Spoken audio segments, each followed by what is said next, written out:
One more thing. Running a record shop in 2023, running a record shop full stop with all of the pressures of the economy, of the Tories, of the cost of living crisis, of the vinyl situation and delays and everything else.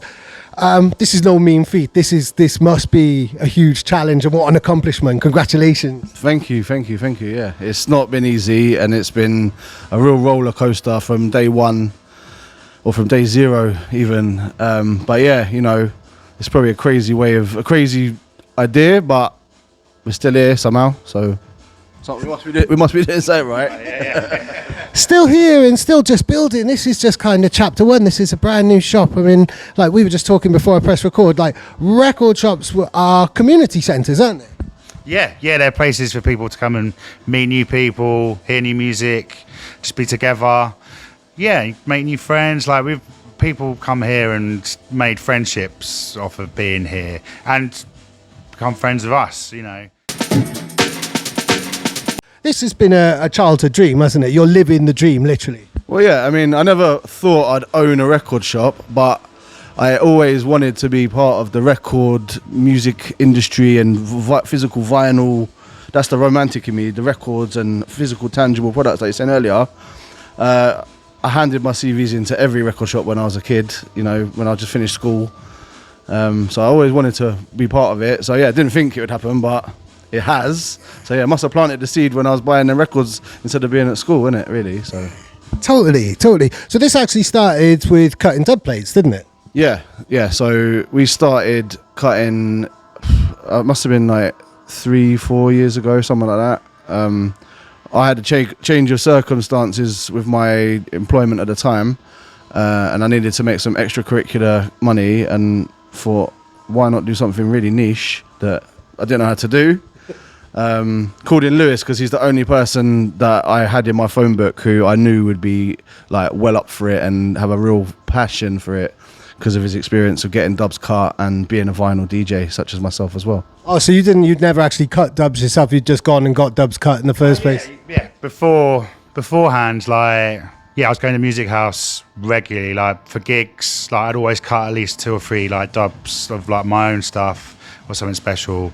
You know, like playing a bunker a few times, I cut stuff for that. You know, so yeah, I'd always play vinyl. So yeah, it's always been like something I've been well into, and then having the opportunity to do it was like, yeah. We were 1-800 dub plate cutting dubs in my spare room, and the neighbours started complaining, and we had to kind of think about where we were going to be cutting these dub plates moving forward. Couldn't find a studio or anything that was suitable, but did find like a retail unit down in Deptford next door to Arja, who was run by Sam and Owen, who I've known for forever.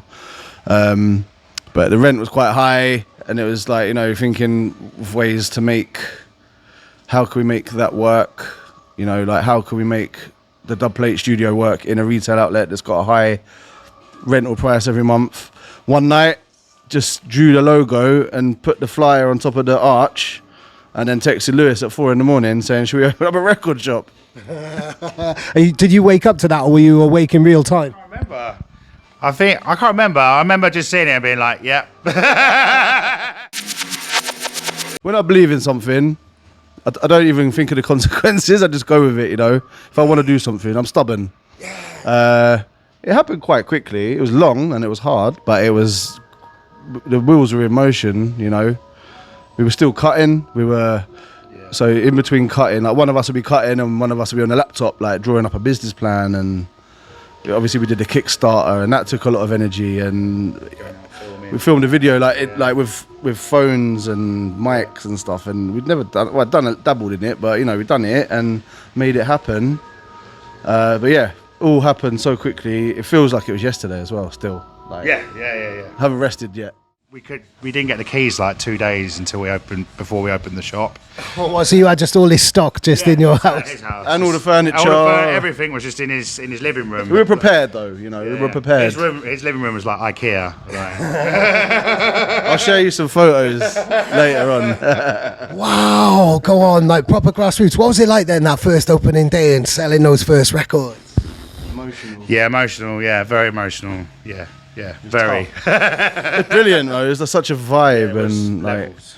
you know, we hadn't slept for like 4 days or 3 days, and like 200 people turn up in the freezing cold. Yeah. They're giving all like a Bucks Fizz or a bit of bubbly, and the music was just pumping all day, and you know, everyone was like bright-eyed, like loving it, soaking it up. You know, they'd all invested in us, you know, and they come to see what we've done with the money, and you know, everyone was super like, you know, I felt enchanted. You know, it felt so good, and it was like, right, finally, this little brain fart has turned into something more than real, isn't it? Yeah, it was magic. Wow, people power as well. Big up everybody who got involved on that level. That's, again, community. What were like the first kind of biggest challenges or hurdles which you didn't foresee in any way, which hit you like, whoa, okay, we're running a business now in the 2020s in fucking London as well, where everything's really expensive. What were the first kind of big challenges? COVID. I was going to say. Weeks after we opened, like, How many weeks? it must have been like 3 or 4, 5 weeks. Oh, never. Wow, yeah, because it was like February 2020, wasn't it? Or something like that. January 2020 when you opened, I think. I remember we'd opened, and then I moved from Tottenham down to here. Not long after. Not like it was March. Like We it was shut in March. Yeah, it was like a week before it was like lockdown, and everyone was like not allowed out. You know, it was like hard lockdown. Wash your hands. Yeah, yeah, it was mad. Wash your hands. That's innit? when that's when we had to close. Moved it all back to yours. Yeah. Wow, so the minute the dream was realised, it was taken away Pretty again. much. Yeah. It was a real boner killer, like, do you know what I mean? You know, we were like, yeah, it was going all right, and, you know, we were just finding our feet, and then for that to come, but, you know, it had a good silver lining because we weren't really looking at how we were doing our website or advertising on the internet, so now that's the only way of getting them records out there, right? So then, you know, sat at home during lockdown whilst you're not allowed anywhere, thinking, how can we move forward now? And that was a real brilliant time, and I suppose maybe it was destined to happen that way. Yeah, tell us about all of the new developments in this building that we're in now. It's just constantly evolving. Like there's so much more opportunity to do like these. We're open later for a start. We're open till 3 a.m. on the weekends. Like we have events Friday and Saturday. It's free entry every time, so you know everyone can come until we get to capacity. Really, you know, I think people don't have a lot of money at the moment. Still wary about going out sometimes, and you know this place is it's free to come in. We're very open to everyone, and I think people feel safe when they come here, and they don't feel judged in any way or anything like that. You know, it's just like come in, you're welcome, and yeah, you don't have to come in here and spend money. You know, you can come in here and just mingle and be with the people that are here. Have a water or whatever. Yeah, exactly. You don't have to have a pint, and it's fine. You know, we're not going to be like spend the money. You know, it's not about that. You know, it's about just being part of this community.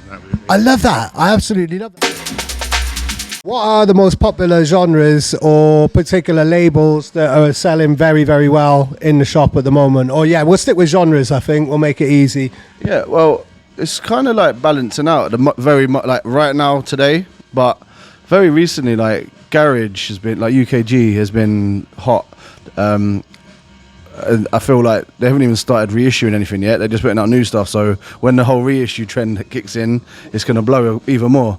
And before that, like the jungle's been on a high for a long time now. You know, the last 5-6 years, they're pumping them out. New, old, wonky, weird, experimental. It's a great time for that kind of UK sound that, you know, came from the city, really, you know. Definitely. And I think we're at that kind of stage with the generations as well. Do you get like kind of fathers and sons or mothers and daughters, basically intergenerational kind of families coming in and shopping? Occasionally, like there's been a few, not a lot of it, but occasionally, yeah. I feel like you might start in a few years where they've got, a lot of people may not have kids, or if they have kids, they're like really young. But, you know, have an actual child who can actually understand the music, yeah. Looking forward to that. But yeah, there's been a bit of it, it has. Oh, cool. What is the best thing if somebody just stopped you on the street at gunpoint and said, what's the best thing about your job? I don't know, just doing this, not feeling like I have a job, not feeling like I'm working. You know, I don't feel like I don't wake up and go, Gotta go to work. gotta go to work today. Get up and like, let's go. Gonna do a sickie. I'm gonna do a sickie on Monday. Exactly. Never. I don't feel any of that anymore. Whereas I used to have that a lot. You know, that's gone. Find something you love and you'll never work a day in your life, basically. Yeah, totally, yeah. I mirror exactly what you just said. Yeah, and also you get to listen to bloody whatever music you want, and you get to discover new music. You're like forced to discover music, you know. It's brilliant. I've learned so much. Do you end up buying records off yourself then? Do you end up kind of subbing your wages to take records home and stuff? One way or another, yes. Awesome. What can people look forward to in Planet Wax in 2023? Is there anything that you can confirm event-wise or development-wise or anything like that? Do you know what? We're in a period right now where we are looking at the future and being more committed to this actual building that we're in right now. We're currently subletting it, so we're moving to another stage, which we can't confirm anything because we haven't confirmed anything. Yeah. But it's ongoing. you know, we want to make it even better and bigger and more than just a record shop with a bar and a cutting thing. I don't even know, like there's quite a lot, but we want to expand.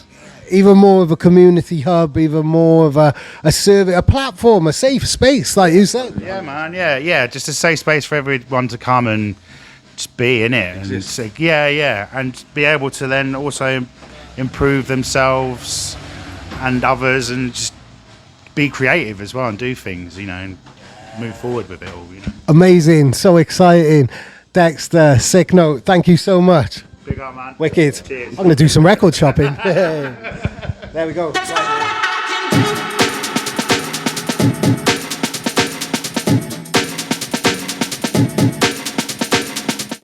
One more thing.